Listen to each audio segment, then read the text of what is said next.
Carl, we know how much you love Houston, Yeah. but your reasons for loving Houston, have they changed over the years as we've gotten older? Yeah, they have. They've evolved. Houston is a much different place than the one Carl Lewis first encountered when he arrived here in 1979. It gave so much to me. But his love for the city has not changed. I love the diversity. I love the food. I love the cycling. I love the fact that it wants to be and has become an international city.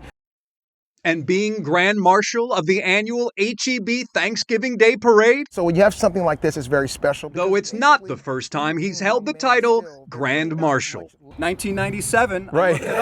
Tournament of Roses. Yeah, Tournament of now, Roses. That's a long time between waving. Do we need to stretch and get ready for this? Look, I'm 63. I need to stretch and get ready for everything. Are you kidding me? Carl's being modest. These days, he resembles a muscular NFL tight end. As the head coach of the University of Houston's track and field program, his latest pursuit, So I'm appealing to all of you to help. fundraising for his head coach, Tom Tellez, who retired in 1998. He changed my life. UH plans to install a commemorative bust of Tellez within a garden near the stadium.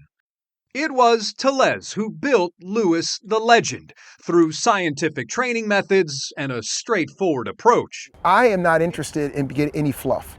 I said, I want to come to be the greatest I could be, so therefore, tell me the facts and let me do it. He told him, hey, if you want to be an Olympic champion and world record holder, this is what you're going to have to do. Kyle Tellez is Tom's son and the associate head coach for the Cougs. That was the big difference in Carl coming to Houston at the time, because he was recruited by everybody in the nation. Well, it's definitely a track I like. During our 20-minute conversation, Carl and I watched old KHO U11 news stories.